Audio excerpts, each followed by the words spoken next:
Welcome to Megamind. I am David. And I am Monica. A quick reminder, please give us a like, hit the bell, and subscribe to our channel.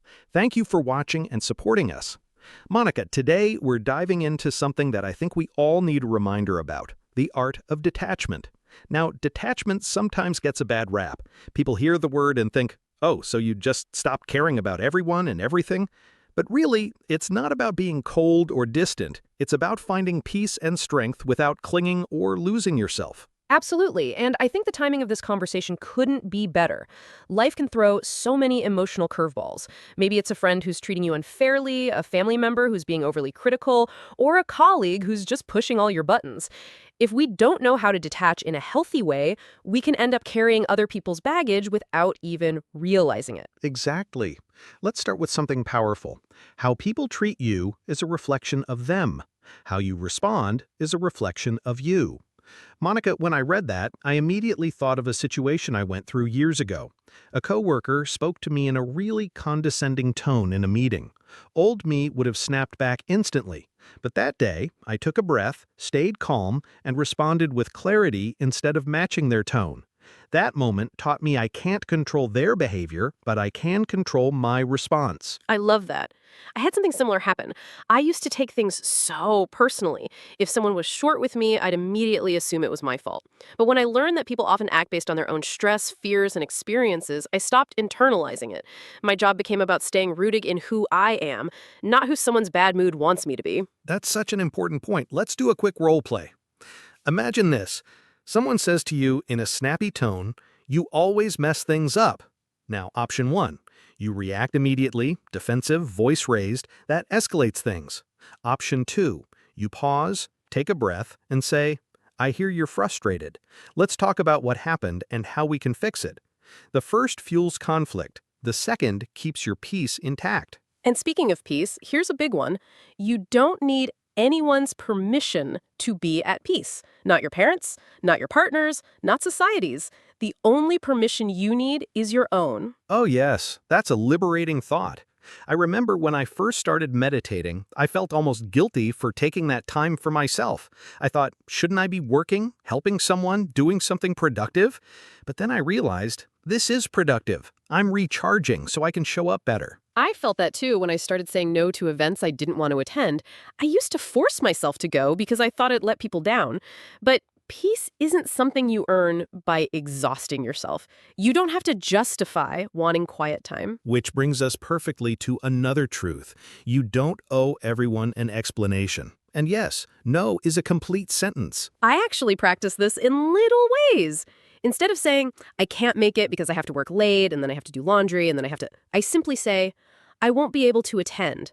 It's respectful, but clear, and I'm not bending over backwards to make my no sound acceptable. Exactly. Your peace doesn't need to be justified. Oh, and I love this one. Let go of the pressure to fix everything. Monica, I think we both have a bit of the helper gene, don't we? Guilty. I used to feel like every conflict, every silence, every problem in the room was mine to solve. If someone was upset, I'd rush to cheer them up. If there was tension, I'd try to smooth it out. But not every mess is mine to clean up. And that's such a relief to accept. Sometimes the most loving thing you can do for yourself and for others is step back. You're allowed to pause. You're allowed to breathe. Let's pause right here for a quick reminder.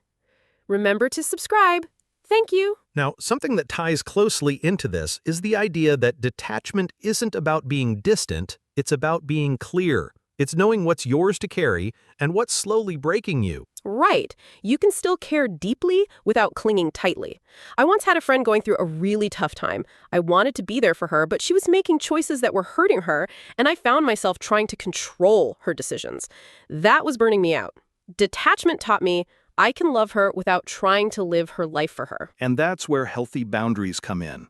They're not walls to keep people out, they're guardrails to keep your peace intact. That's a nice way to put it. Speaking of boundaries, you don't have to respond to every trigger. This one's huge in today's world, where social media can pull you into endless arguments. Yes, sometimes silence is the most powerful answer. Not everything requires your reaction. Let's do another role play. Imagine someone posts something you strongly disagree with online. Option 1, you fire off an angry comment, which escalates the argument and eats your energy. Option 2, you scroll past, keep your peace, and invest your time into something that nourishes you. I've done both, and I can tell you, the second one feels so much better the next morning. And as you grow, you'll notice something. Sometimes growth feels like outgrowing conversations.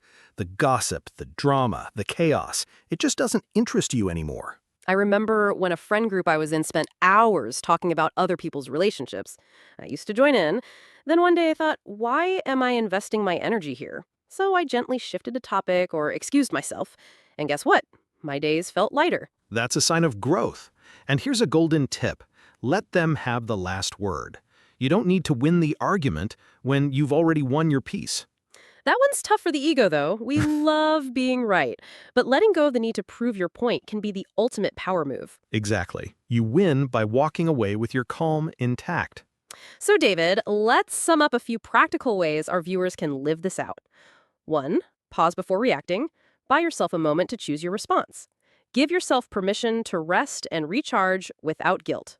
Practice saying no without over-explaining. Focus only on what's truly yours. Set boundaries that allow you to care without burning out. Use silence as a powerful response. Outgrow conversations that drain you. Let others have the last word if it means keeping your peace. And here's a bonus. Keep a journal of moments where you chose peace over reaction. It's a great way to see your progress. Also, if you've got any upcoming personal growth challenges, financial planning dates, or even just milestones like birthdays or anniversaries that matter to your goals, note them down. Being intentional with your time and energy is part of detachment too. Drop your comments below and subscribe to our channel. David and Monica are personas we use to make our content more engaging and relatable. We're not affiliated with any organization or product mentioned. Our discussions are just for inspiration and entertainment, not professional advice. Always think for yourself, take what works for you, and make your own decisions. See you next time. See you next time.